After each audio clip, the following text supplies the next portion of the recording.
Welcome to Movement Memos, a TRUTHOUT podcast about solidarity, organizing, and the work of making change.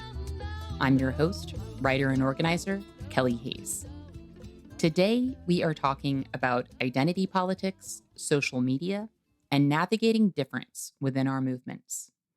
We will be hearing from Olúfẹ Táíwò, a professor of philosophy at Georgetown University and author of the book Elite Capture: How the Powerful Took Over Identity Politics and Everything Else.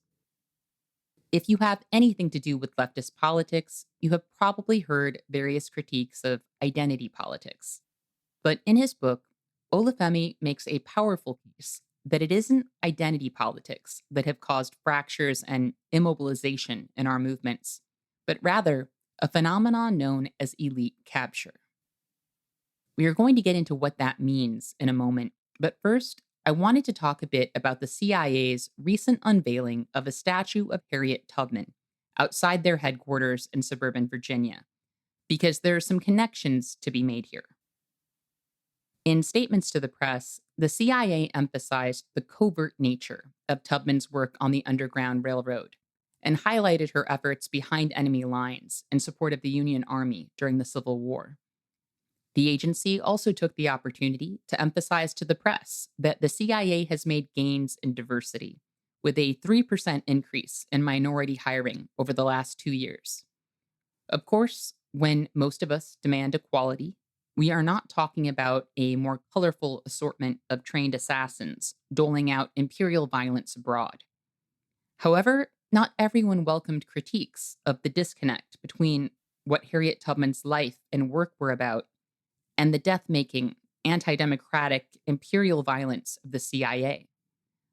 On Twitter, for example, critics of the CIA's co-option of Tubman's legacy were lectured by some people that Tubman was, in fact, a spy, which made the honor fitting and appropriate.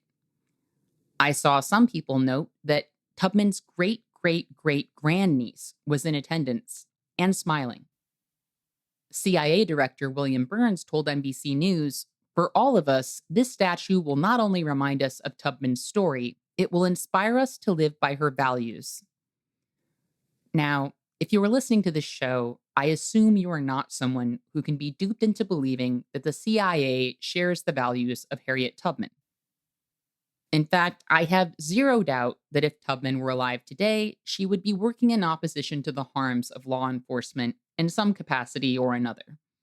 It is more likely that she would be breaking people out of prisons than working for a monstrous organization like the CIA. But what should we take away from this effort to co-opt a radical legacy and the discourse that emerges around that effort? I wanted Olúfẹ's take.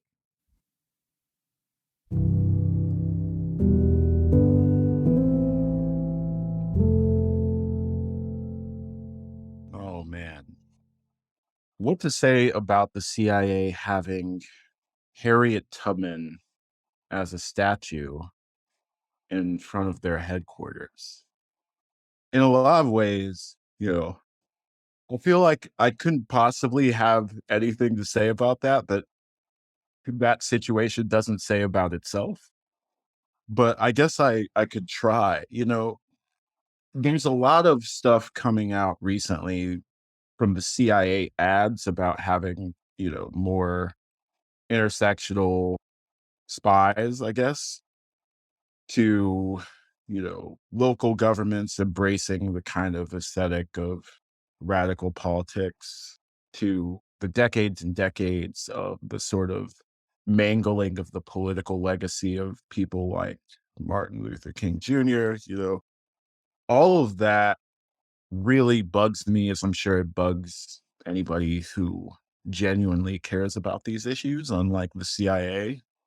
But it's also, to me, something that really demonstrates the limits of a kind of criticism of a politics based on the kinds of co-optation that it faces. And it's a really good place to start thinking about identity politics in particular, because the term identity politics comes from the Combahee River Collective, which was a group of queer Black women socialists that met in Boston and who named themselves after a raid done on the Confederacy by Harriet Tubman.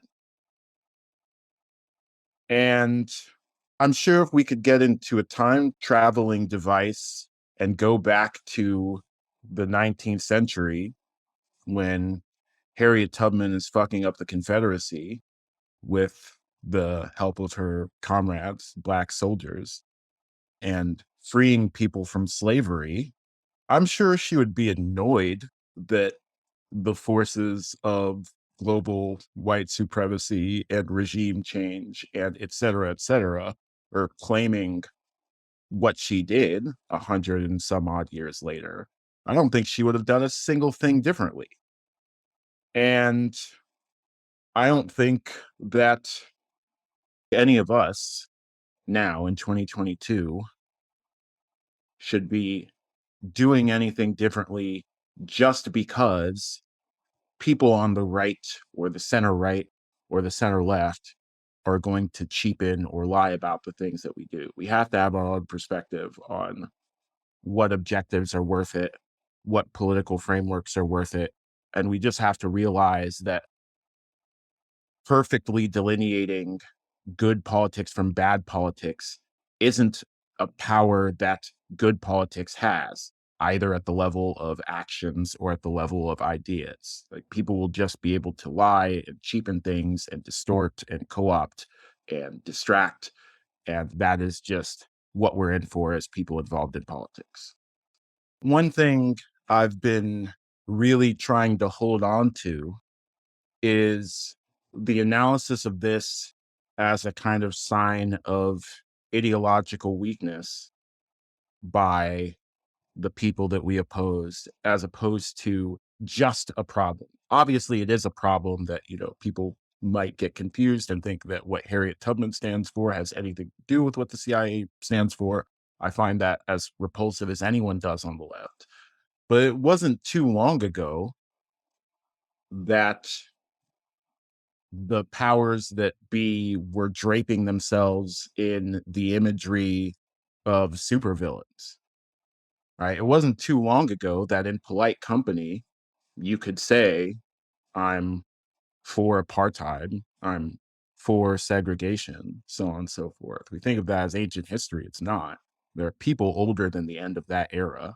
So the fact that the powers that be are trying to drape themselves in the imagery of Harriet Tubman, as opposed to the imagery of Confederates, the kind of Confederates that Harriet Tubman was shooting at, is indicative of victories that the left has had. And I don't want to at all overstate those kind of ideological victories.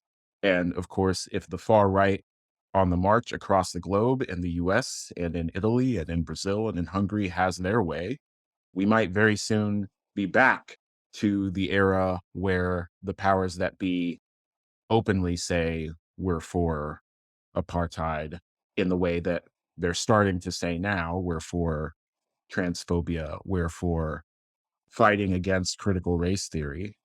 But in the meantime, I think it's worth acknowledging the fact that they're having to lie about these things is a demonstration of a kind of weakness on their part.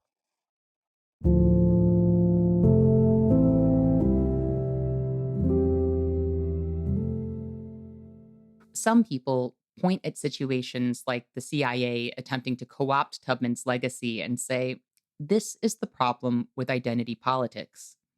But Olufemi takes a different view, arguing that the real problem is much bigger than any singular framework.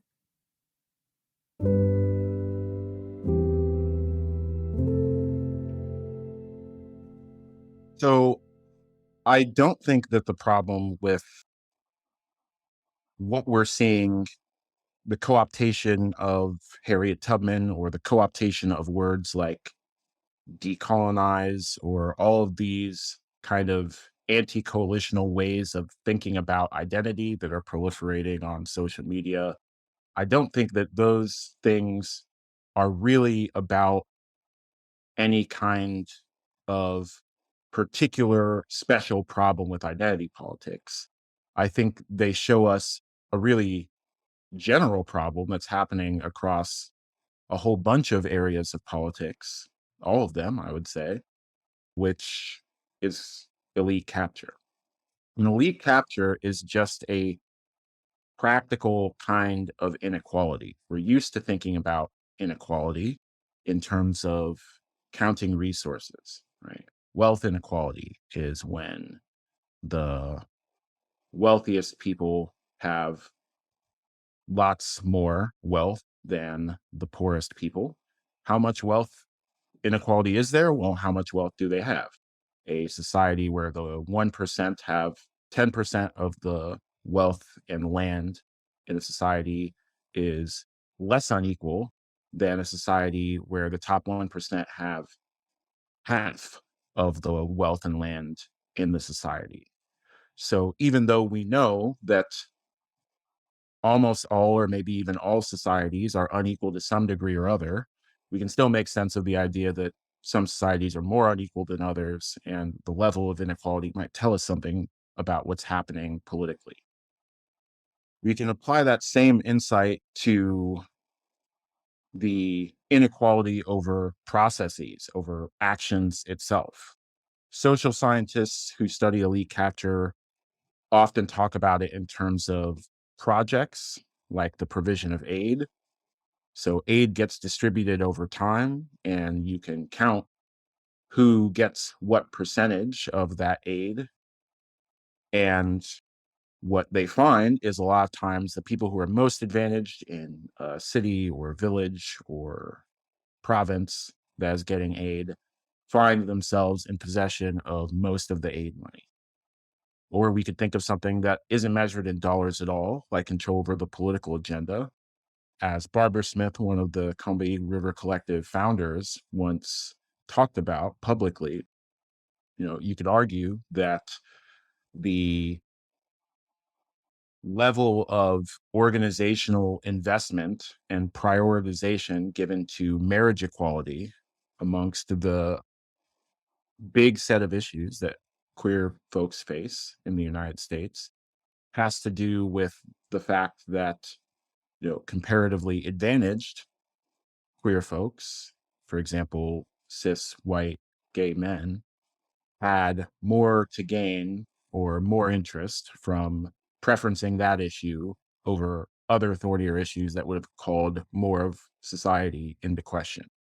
So whether we're thinking about dollars or the political agenda of a movement or organization, there's kinds of inequality that play out in terms of things that people and collectives of people do, practical inequality. And that is how elite capture works.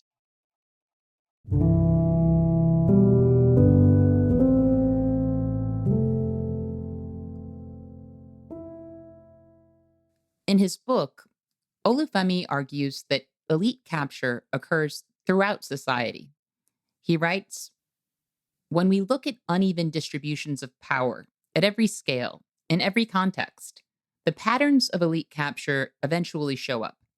In the absence of the right kind of checks or constraints, the subgroup of people with power over and access to the resources used to describe, define, and create political realities, in other words, the elites, will capture the group's values, forcing people to coordinate on a narrower social project that disproportionately represents elite interests. So, what we are talking about is a general political problem. To understand how identity politics are warped or co opted through elite capture, we need to talk about what Olufemi calls deference politics.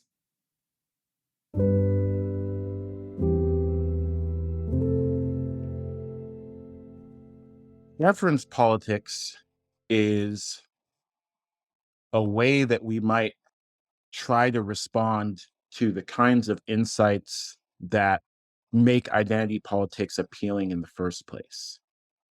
So, identity politics, like a related idea of standpoint epistemology, which is just the observation that where you are in society influences what you know, and our research and our politics should probably reflect the fact that people's social position influences what they know, right?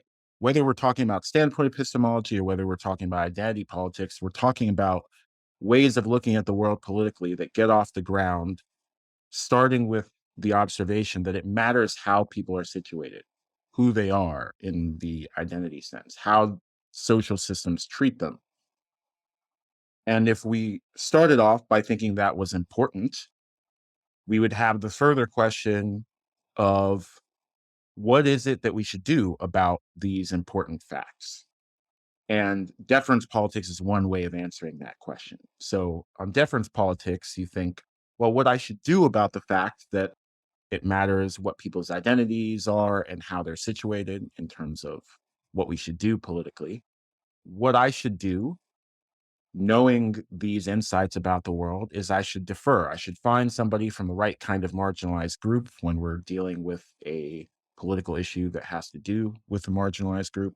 And I should take political direction from them. I should pass them the mic. I should agree with the things that they say. I should support the causes that they tell me to support. I should broadly be deferential with respect to the people that I interact with from a marginalized group when we're talking about issues that have to do with them. And I think the motivation for deference politics can come from a good place and often does come from a good place. But I don't think that this way of responding to these important insights about the world is a good one. And there's a lot that I think goes wrong with deference politics, but I think in a lot of ways, the most serious thing that goes wrong with deference politics is that it doesn't take seriously enough the problem that structure makes to which people we're in a position to defer to in the first place. So, as I put in the book, some people are pipelined to prisons and others to PhDs. And what I'm describing there is the fact that the interactions that we have with people, the people whose perspectives are put in front of us in the first place, are chosen by the very system of inequality and unfairness and injustice and oppression and domination that we're rebelling against. So it's not an accident which people are in a position to get their views out there. That's part and parcel of how elite capture works in the first place. And I don't think that we're going to get a representative view of any marginalized group by just deferring to whichever one the system happens to put in a room with us. But maybe more importantly, even if we did get a representative view of what marginalized people think about political issues by deference, by deferring to whoever it is that we happen to interact with, we wouldn't really be, by doing that, necessarily answering the kinds of political questions that we're trying to answer, right? The question about how to end oppression just isn't the question about what that oppression is really like or what the perspectives of oppressed people are. It's a question about how to remake the world and what it's going to take tactically, strategically, mechanically, technically, emotionally, culturally, spiritually to get that done. And the perspectives that anyone has, whether they're marginalized in this way or that way, are partial. And we can only answer those questions collectively by genuinely facing them together and not by electing spokespeople to answer those huge, monumental questions for everyone else.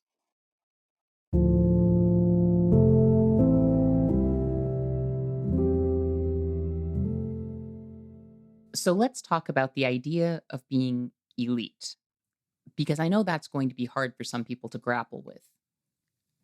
There was definitely a time when I would have balked at being associated with that word.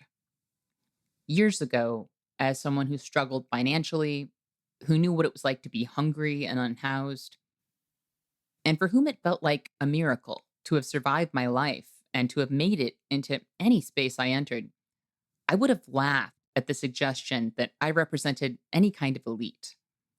Some of you may be having similar reactions to that word. Some people might feel as though being deemed elite, in some sense, diminishes what they are up against or what they have overcome. But the truth is that even among people who experience various oppressions, there are advantages we can be born into or acquire that can lead to other advantages. So, what we are really talking about is a kind of relative, unstable positioning and a systemic sorting of humanity, including those who suffer. For example, as a Native person who did not grow up with money, who wound up homeless and struggling with a lot of issues in my 20s, I was still more likely to survive than a lot of Menominee people in my position. Why? Because of the way I talk. I did not grow up with money, but I had an older sister who made me read books that were beyond my years when I was a child so that we could talk about them. I fell in love with words and started writing my own stories at a young age. I could have become proficient at growing food or making art or had the potential to do any number of things, but I was into words. I am not saying that this society values writers, because it does not. But being seen as articulate makes a person more marketable, which in a lot of people's eyes makes a person more redeemable. When someone is struggling under capitalism, getting back on their feet means becoming marketable or persuasive enough to win benefits that are pretty tough to acquire. Standards of respectability affect how people treat us and whether we get access to particular shelters or services, or whether we are considered for particular jobs or programs. Being seen as articulate definitely worked in my favor when I needed help or when I had to talk my way out of trouble. So ultimately, I was more likely to survive, more likely to avoid prison, and more likely to get back on my feet than a lot of people who I had a lot in common with. Is there something nefarious about leveraging one's vocabulary to survive and navigate systemic violence? Not at all. The system is nefarious. But does that advantage mean that I am the disabled, formerly homeless Menominee person in Chicago who you are most likely to hear from during a social justice event or a meeting here? Yes, it does. That doesn't make what I have to say less valuable, but it does help illustrate how a lot of other people had less of a shot at being in those rooms. A lot of people who have traveled some of the roads I have traveled are incarcerated. That keeps them from being in the room. None of that is my fault. And again, it does not devalue what I have to say, but it does mean there's been some social sorting going on at the hands of a violent system that has kept a lot of people out of the rooms we try to do the work of justice in. And importantly, it means that I am not the default representative of all the people with my background and experiences who could not make it into that room. They did not elect me to speak for them. I want to be clear that I am not saying identity does not matter. I think identity and lived experience can be very important. And if the only Native person in the room is telling you something is offensive to us or discounts us, I think that should be taken seriously, as should the fact that they are the only Native person in the room. We cannot all be right, and one person is not a substitute for a broader set of relationships. As Olúfẹ says in his book, when people talk about centering the most impacted, they are rarely talking about getting people in prison or refugee camps on the phone. They are usually talking about deferring to the people around them who hold a particular identity. But identity is not analysis, any more than trauma is analysis. Identity and trauma can play a meaningful role in one's analysis, but if experiencing oppression or violence somehow imbued people with the insights they needed to overthrow their oppressors, then Black people, Native people, poor people, and many others would have liberated themselves long ago. Many of our ancestors suffered more than most of us can possibly comprehend, and they did not have all the answers. In some organizing spaces where groups are underrepresented, identity or trauma can sometimes be leveraged as a kind of veto power. While well intentioned, those dynamics are untenable because that kind of automatic shutoff valve puts powerful interests in a position to tokenize people who can be persuaded to see things their way, such as a person traumatized by imprisonment who is persuaded that new jails are necessary.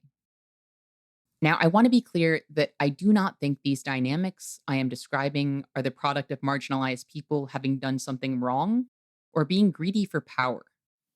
I think we are in a push pull for justice that is occurring on very dysfunctional terms. It makes sense that we would push back against white supremacy and patriarchy and other oppressions in our spaces. And it also makes sense to me that our efforts would be imperfect. Because even as we are struggling not to replicate troubled aspects of our society, some of those dynamics are very much with us.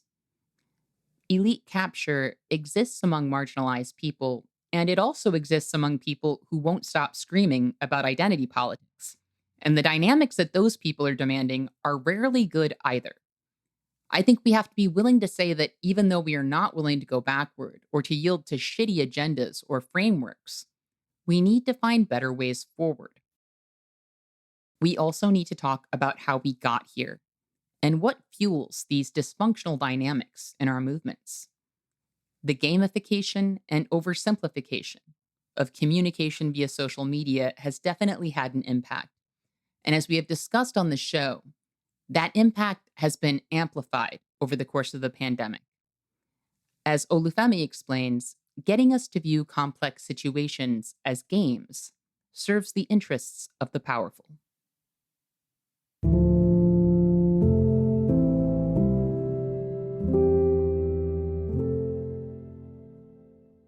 So, one of the most interesting things that I got to spend some time reading to put this together was the philosophy of games. And I thought it was so clarifying about exactly what it is that social media does to our interactions, at least to some of our interactions, not just because of the particular bits of overlap between games and social media, right? Lots of games progress or winning is measured by points. And on social media, we have likes and comments and retweets that we can count and quantify. But really, I thought what got me to look into this was finding out that Disney and Uber and a lot of these arch capitalist supervillains are really intentionally building game environments for their workplace, right? Using badges and real time productivity tracking and all these kinds of design elements that you see in games to literally control people. So, it's a very classic example of social control. What I think games are are little worlds that we build within the bigger world. And these little worlds have their own rules and they have their own incentive structures, right? In most of my life, I do not need to put a ball into a hoop in order to move forward in life. But if I'm playing basketball, that is the thing that I need to do, right? So it is a way of organizing behavior. And mostly it's fun and games. But if we really think about how it is that they work, we'll find that they're not so different from the rest of the world. And that's why the Disneys and Ubers and Amazons of the world are interested in them and are making use of them. And a colleague of mine, CT, when wrote a book about this and has written some other stuff about this, where he argues that what's going on, one of the things that makes lots of games the way that they are is clarity, value clarity, right? You take a messy, complicated world with lots and lots of options and lots of things you could value, and you make it simpler. That's what points do. They let us know who's winning, and they give us a clear, objective answer to that. That's what star ratings do for Uber drivers. They let us know in the eyes of the Uber management system who is a good driver and who is not. And they make the complicated world simple. And I think that's part of what's going on with elite capture. If you're a very advantaged person, you have a much easier life and a much easier political environment to navigate than people who have to navigate police violence and crushing work schedules and scummy landlords on top of trying to organize for a better world. And so even putting aside more regular kinds of resource inequality, the fact that, a more advanced person might be wealthier than a less advanced person, there's just all these other reasons why the people who get to do politics at all, it's certainly the people who are likeliest to succeed at making politics look like what they want it to look like, are going to be people who have some kinds of advantages. And those don't just become, victories, those become parts of the rules of the game. Now, all of a sudden, the people who have won election to office, you have to lobby them in order to get them to do what you want, not just convince them in the way that maybe a debater convinces the audience or something. Now, you have to bribe the regulator in some places in the US and the broader world if you want them to regulate the industry in a way that's going to allow you to do what you want, right? People who get into certain advanced positions in the game become rule makers, become people who change what playing is like for everybody else. And so I think there's a lot that you can learn about politics, about the world, by studying smaller versions of the world.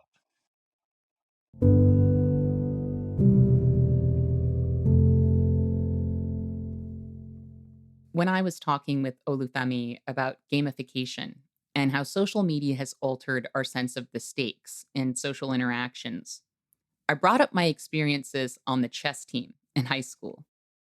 It was a poor and working class school, and the team had a lot of attitude. We would talk a lot of trash when we practiced, slinging insults and using some pretty colorful language. Our coach didn't care, but one day the school's activities director overheard us. And that pretentious old white woman was utterly scandalized. She swore she had never heard people speak to each other so hatefully or with such disrespect. There was a whole intervention about it. But to us, the terrible things we were saying were meaningless fun. We were blowing off steam and we would laugh about it later. Social media can bring that stakes free feeling to much more serious conversations on a much broader scale. It can also ramp up our sense of what the stakes are in conversations that don't really matter. If we think about the mentalities that games bring out in us, taking outcomes very lightly, or getting competitive and taking outcomes too seriously, blowing off steam, or indulging in a team spirit around competition, we can see how a lot of this has transposed itself onto our social media interactions in pretty unhealthy ways.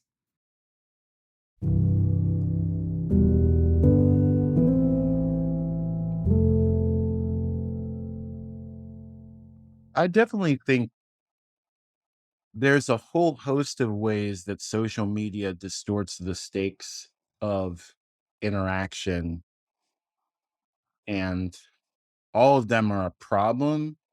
And I think taken together, they invite the questions that we're all asking already about, to what extent these platforms are compatible with organizing, how much you can do on them, whether we should be on them at all. And it's interesting that you bring up this example of you know talking shit to your friends at the chess table, right? Because that feels like the best version of a low stakes interaction, and Twitter is like the worst version of a low stakes interaction, right? Where the stakes are low when you're talking shit to your friends, because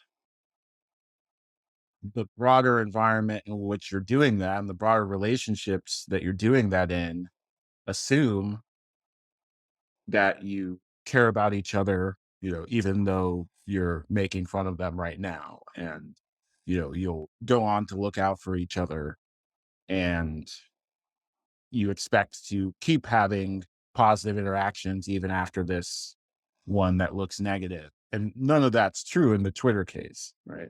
The only interaction we might ever have is, you know, online. Is the sexual harassment happening in the DMs, or, whatever, or the dog piling about a bad tweet. And so it's low stakes for all 100,000 people who, make fun of whatever the main character of the day is. But there's no kinds of guardrails about what any of those relationships are going to be like afterwards.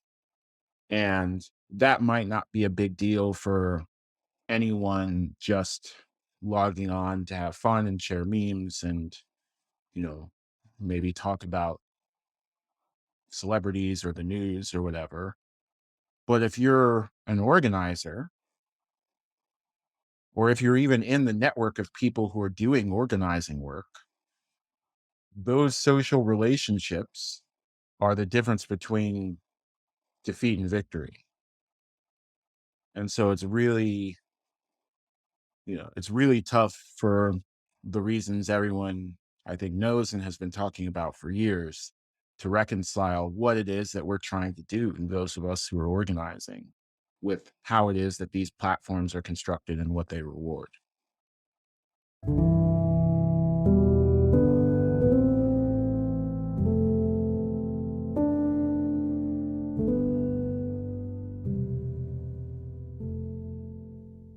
I am just going to briefly interrupt us with your weekly reminder that Truth Out is a nonprofit news organization that only exists because of listeners and readers like you. If you keep track of the independent news landscape, you know that we have lost some great publications in recent months and years. Journalists are facing layoffs across the industry. Here at Truth Out, we are still hanging on, but I am not going to lie to you all. It is a struggle. The media landscape has been engineered to wipe out anything that isn't owned by the very people who are screwing us all over. Corporate algorithms are hurting us, but we are still here providing award-winning news and analysis that I believe helps to fuel and uplift our movements. Truth Out has not laid anyone off during the pandemic. We are a union shop, and we have the best family and sick leave policies in the industry. So if you think all of that is worth fighting for, please consider dropping by truthout.org to make a donation today. Or maybe even become a sustainer, because truth be told, those people are the reason we are still here. Thanks so much, and back to the show.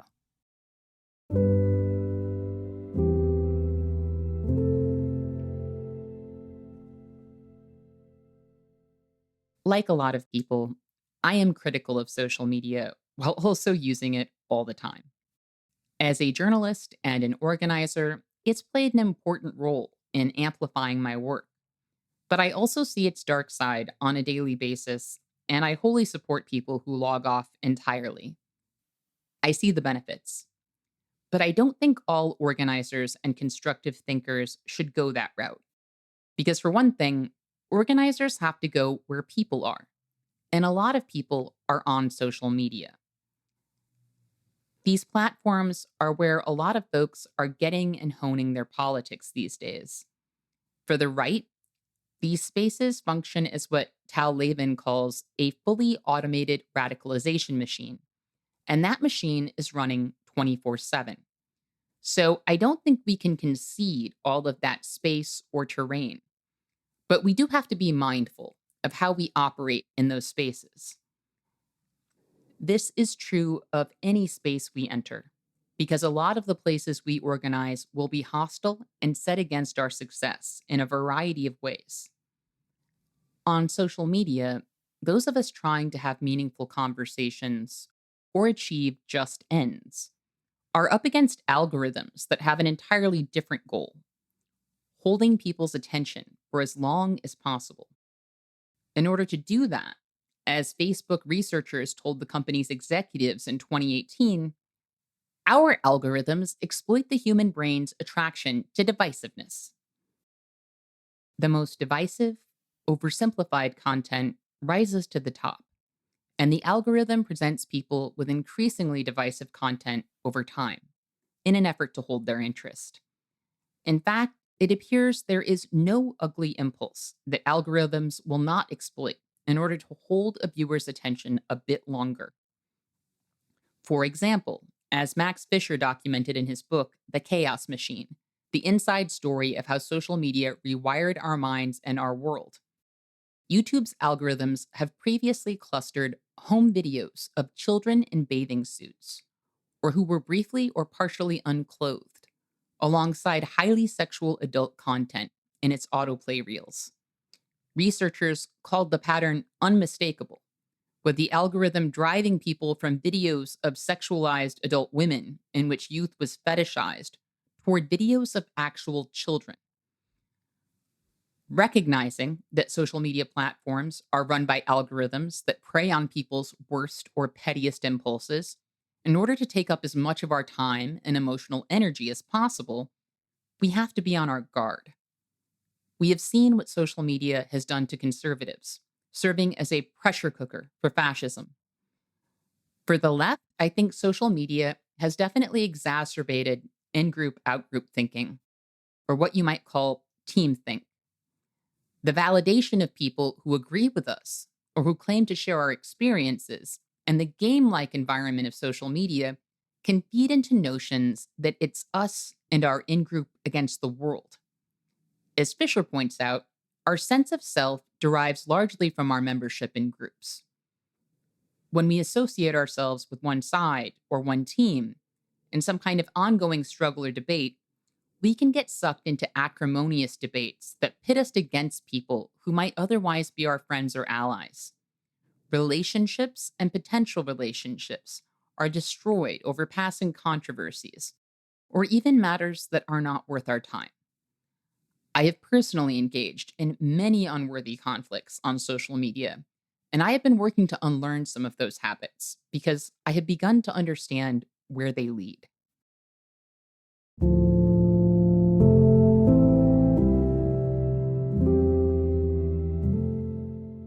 There's definitely a kind of team think that seems to emerge on social media. And I can't tell if it's just, you know, what it takes to participate in an online culture that rewards antagonism so much. But, there's another way of thinking about it that says, well, one of the reasons that team think is so prevalent on social media is that it's simpler and you only have so many characters to express a thought. And if you know, make your Twitter threads too long, then people won't read them, this kind of thing. And so that's why the platform incentivizes teamthink. It just incentivizes thinking in shallower ways, or at least talking in shallower ways. I don't really know what the right answer is, but I do know what I think about team think itself, which is just something that goes back to where we started this conversation, right? Thinking about the CIA's statue of Harriet Tubman. And I think what they're relying on is team think. If you're the kind of person that thinks Harriet Tubman is good and did a good thing and is a heroic person, then you're the kind of person that should think the CIA is good and rewards good things and is a heroic organization. Right. And I think the idea of responding to that team think with a competing team think that, you know, anybody who supports anything that gets co-opted is a dupe or something like that, or is on the other team, is missing the mark. I think answering that team think with a different team think on the left that says anybody who supports anything that has gotten co-opted is really committing themselves to misunderstanding a lot about the world and inevitably having to throw a lot of information about the world out when you think about which kind of people have appropriated or co-opted ideas or people that you might respect.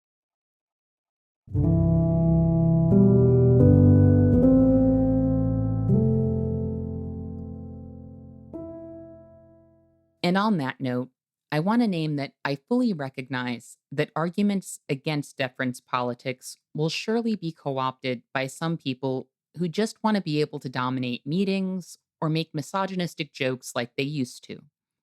I have zero doubt that some people will use this language to try to invalidate some of us and to lecture us about how we don't speak for our communities. As Ruth Wilson Gilmore has said, any word can become poison. But as Olufemi emphasized earlier in our conversation, we have to have our own perspective on what objectives are worth it and what political frameworks are worth it. There are people who will grab onto any idea that could move us forward and find ways to turn it against us. But my question is, what are we going to do with those ideas? Will we abandon them to co option and declare them the property of our enemies? Or will we decide that we can do more than try to control the terms of the conversation and try to reshape the world we live in? And if we did opt to embrace a new approach, what would that look like? In Elite Capture, Olufemi suggests a path forward that he calls constructive politics.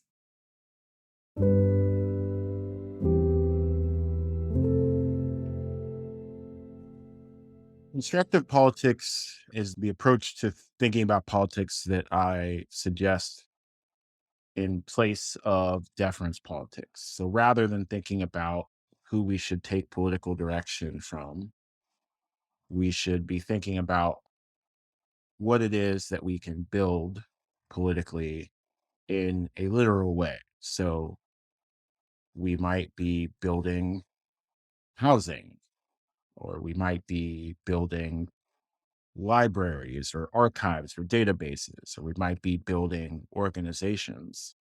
Whatever it is that we're building, we should be thinking about that in terms of changing the actual structure of the world around us, using this kind of game worlds thinking, but actually from the left, right? But changing our environment in a way that is better for the goals that we're trying to achieve. That's going to involve listening to people that we might not have listened to before. It's going to involve working with people that we might not have been working with before, but in terms of cooperation, solidarity rather than deference. So this is maybe just a fancy way of saying the difference that base building makes.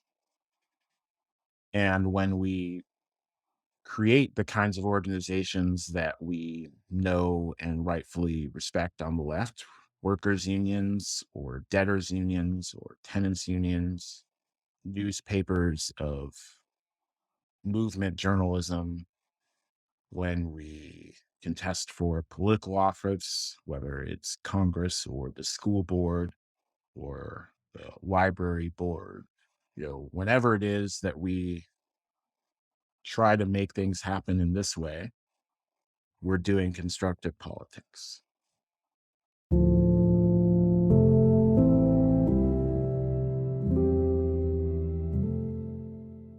In his book, Olúfẹ talks about Paulo Freire's approach to mutually humanizing relationships.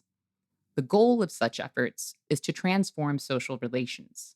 But the idea that social relations cannot be transformed, and that people who are not part of our in groups simply don't get it and never will, is a popular sentiment at present.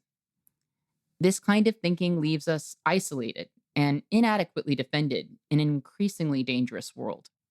Something that I have talked with grassroots strategist Ajaris Dixon about on this show is that we do not have the solidarity or cohesion we need to face what's been fomenting on the right in recent years.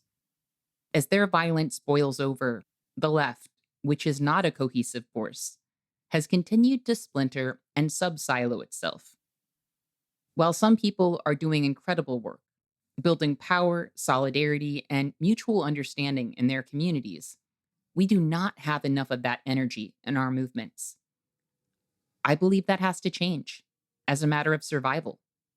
Because when we are fighting for our lives against an overwhelming force, we need to be able to fight alongside other people who are likewise willing to target those forces.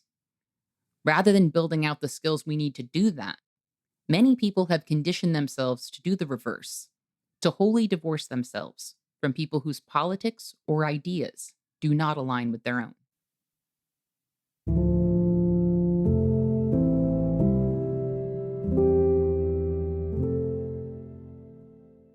This was a big thing that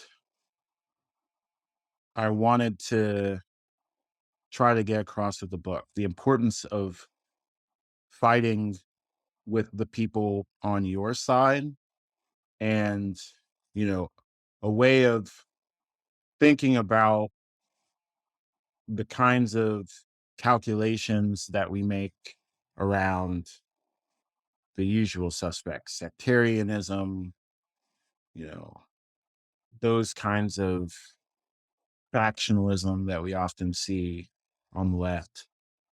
And, I feel like I should start out by saying it's good to have conflict and to openly express disagreement in comradely ways, hopefully, but sometimes that's not how it will go. And that's fine too. We shouldn't expect to agree on everything, and we shouldn't expect our disagreements not to be important given the stakes of what we're up against. But I think we also have to, be politically serious about how much agreement and how much alignment we're going to require in a world of a resurging far right fascist movement across the globe. And one of the things that I thought was important about the Bissau Guinean and Cape Verdean revolution was how thoroughly coalitional at different scales it had to be because of the kind of political struggle that it was, and succeeded in being, which was part of its success. Even the left of the fascist country that they were fighting against was, from the beginning, for many of the people who ended up being in the PAIGC, the African Party for the Independence of Guinea-Bissau and Cape Verde, a lot of their initial comrades were Portuguese, even though they were fighting Portugal, right? But the Portuguese left. And a lot of the support that they got came from around the world: the Organization of African Unity, Guinea Conakry, Ghana. It came from off the continent: Bulgaria, Sweden, the Soviet Union, Cuba. And the movement itself, as I said before, was coalitional. You know, from the outside, it's easy to just say they were Africans or they were Black people or they were Cape Verdeans and Bissau Guineans. But the distinction between Bissau Guineans and Cape Verdean was not a small thing and was part and parcel of the political trajectory of that party. There were vast religious and ethnic distinctions that were very meaningful to the people who participated in that. And so while all of these were Black people fighting against, you know, a white fascist empire, it was a coalitional struggle if we understand it properly, even within itself, even just within the party. And of course, it was coalitional in the planetary sense that I was just explaining. And those people did not agree on what the world should be like. They did not agree spiritually. They did not all agree on the particulars of what they wanted the alternative systems to be like. They had different conceptions of who bore what responsibility for historical injustices that happened in the past and the ones that were happening in the present. They probably read different books and liked different books. But at the end of the day, the Portuguese Air Force was dropping bombs on all of them. And if, you know, that doesn't take a kind of tactical precedence, then it's not clear what we're even doing by pretending to engage in politics. And I think there's something to learn from that now.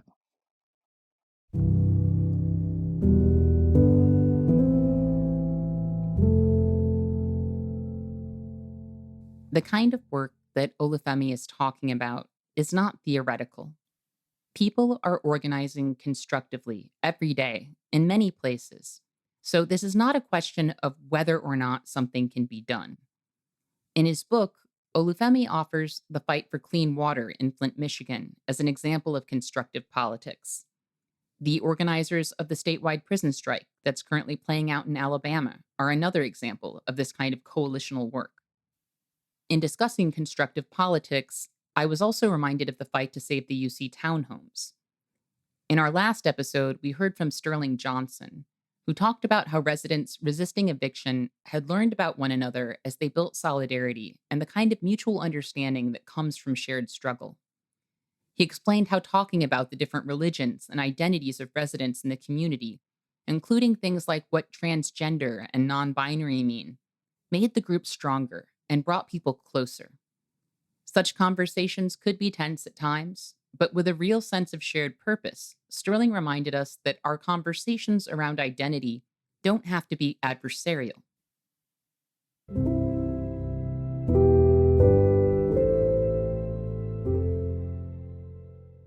I think part of me coming to this view was being in spaces, where I think people had a lot more reason to be mistrustful of each other or skeptical about each other than a lot of the people who are in academic journals talking about why coalitions are bad and why we shouldn't look at politics that way, who nevertheless manage to sit and learn from each other and air out disagreement and air out agreement and have fun hearing about what other people thought and us and learn and all and share space and all of that. It just wasn't a hypothetical for me in the way that it wasn't a hypothetical for you or Sterling, that it is possible to have environments where that's where difference is a source of an interesting afternoon as opposed to the end of the possibilities of solidarity. And if nothing else, I think it's hopefully useful or helpful just to just to think, why couldn't more places be like that? Why couldn't more rooms be like that? And maybe there are reasons why only once in a blue moon we can find ways to treat each other with curiosity and interest and respect. But I don't really think so. And to me, it's on the people who think that this is impossible to explain the fact that it happens all the time.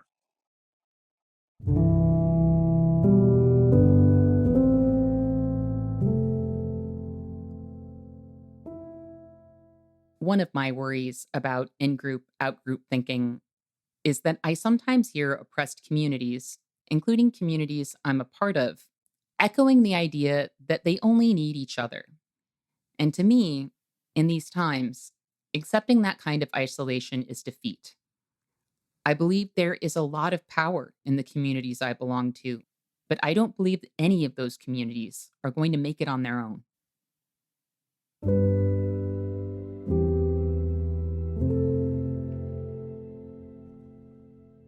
I think there's a recognition, even by those who support, you know, non-coalitional and anti-coalitional ways of thinking about identity politics. There's a recognition that the world outside of the group that they're fighting for is going to have to, in some way, facilitate them accomplishing their goals, whether it's directly paying reparations or making land transfers or cash transfers or whatever. And I'm often wondering what the story is about why the outside part of the world would do that. Because I think it's clear on the coalitional story of politics why the group outside of a particular identity group would support that identity group, because that identity group is supporting everybody else, right? It's just reciprocity that we're banking on. But if not reciprocity, then what's the story?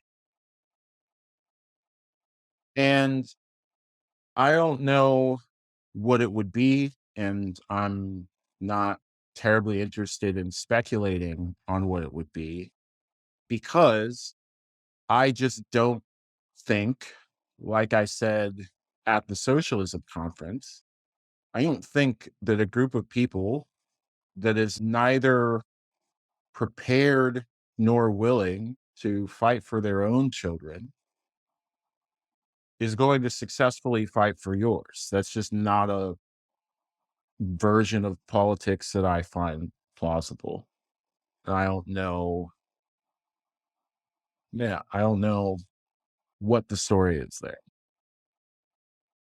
A lot of the people who have this anti coalitional perspective on identity politics sell it as a kind of hard nosed, serious, unsentimental realism, right? We can't depend on these other people who are not like us to defend our interests. So the smart move is to be single mindedly focused on our interests and only engage with other people insofar as it serves our particular interests. And as far as I can tell, that is just wrong in the most ordinary way. Because, as a matter of fact, we do need other people, right? Everyone, in fact, needs other people, which is why the fascists of the world are so keen on domination, because they can't actually sustain their lifestyle without the extraction and domination of other people. Right.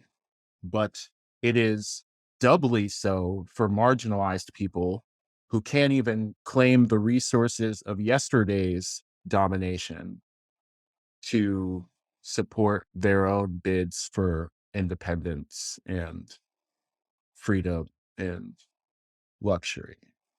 right? If you're starting off with nothing, you, even more so than the people who are starting off with yesterday's plunder, desperately need other people beyond yourself and even beyond your group of marginalized people.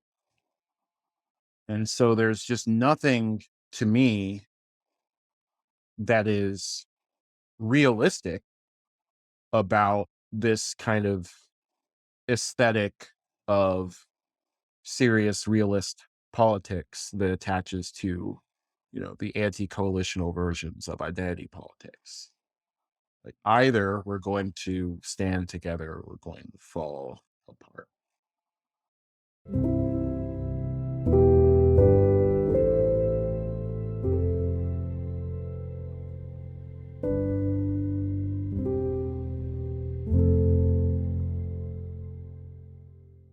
I know this conversation is probably leaving people with as many questions as answers, but I think those questions matter and are worth considering. Realizing the need to build in new or different ways is important, even when we don't have blueprints for every scenario. I know that as a jumping off point, I don't simply want to reframe conversations. I want to actively rehearse for a better world. That prefigurative work is not the work of getting everyone to talk a certain way or deferring to the correct set of people. It's about relationships and the kind of progress that only happens through shared struggle and battles for collective survival. Let me share another personal anecdote. When my father was alive, he spent many years in Alcoholics Anonymous, and he was a friend and mentor to a lot of people over the years. It was actually in the context of AA that he realized what a serious problem transphobia was and how he had failed to act against it his entire life. He realized that because he met a trans person and they had a shared struggle. Through solidarity, he learned, and he became someone who would speak up when people said transphobic things in his presence. And that was pretty impactful because my father had a commanding presence. He became what some people would call a good ally, not because someone handed him a new set of politics and told him that his were bad and that he should use these instead, but because he was part of a struggle for collective survival, and he approached that struggle in a good way, which meant learning from and supporting his co struggler. I know we can build like that because I've seen it and experienced it. It's happening around the world every day. The question is, will enough of us get it together in time to put aside our quarrels and our deadlocked conversations and figure out how to survive the global rise of fascism and an era of environmental catastrophe? We need each other, whether we like it or not, and we often don't like it. But that's okay, because not everyone has to work closely with everyone else, and not everyone has to be friends. But we do need to learn to aim forwards rather than sideways, because we are all we've got. I want to thank Olúfẹ Táíwò for joining me for this conversation. I have read Elite Capture 3 times, and I feel like I have gotten more out of it with each reading. It's not a book with all of the answers, but I believe it will help us ask better questions. And I think those questions are essential in these times. I also want to take a moment to honor my Truth Out colleague, William Rivers Pitt, who passed away on September 26th. Will was a beloved columnist and colleague, and I know that a lot of people around the country and beyond have been grieving his untimely loss. I want to thank everyone who has contributed to a crowd fund one of my colleagues put together in support of Will's 9-year-old daughter, Lola. As of this recording, the fund has raised over $50,000 for Lola's future and education. It's hard to put into words what Will meant to Truth Out or to his readers. He had a way of naming what was wrong with the world while still calling us forward to face the future with stout hearts.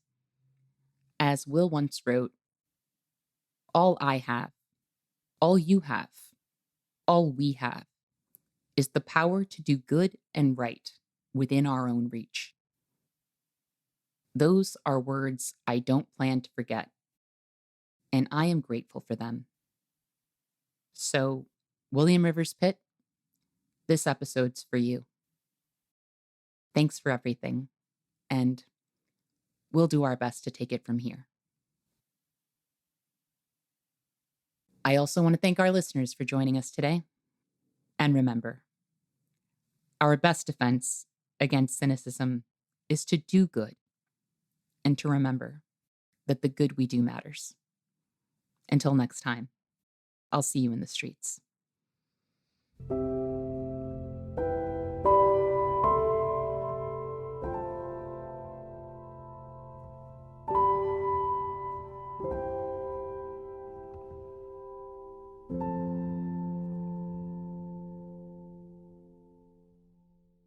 Thank you for listening to Movement Memos. This show wouldn't exist if it weren't for TRUTHOUT, and TRUTHOUT's independent news and commentary wouldn't exist without listeners and readers like you.